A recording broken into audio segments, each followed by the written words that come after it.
Donald Fawcettle, you've just been dubbed a psychopath and both of your best friends are dead. What are you gonna do now?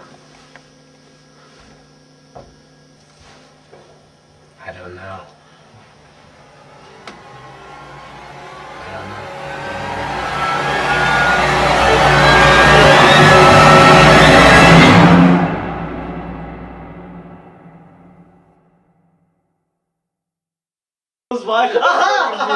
I wasn't even paying attention.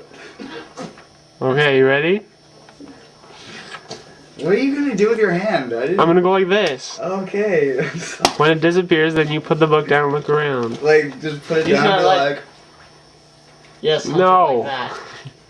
Like the way you would actually react. Don't fucking If I do that. heard a bullet whiz by my head, I'd Comically probably... reactivate.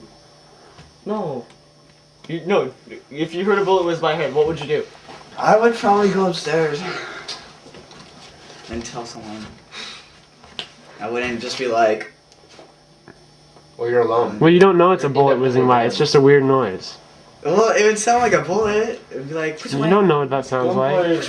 No, it's not a ricochet. It's just a. Woo! That's what it sounds like. Imagine that. Don't make him laugh! Okay. Okay, I got that in my mind now. I'd be like... What is that? Someone's shooting at me! Action.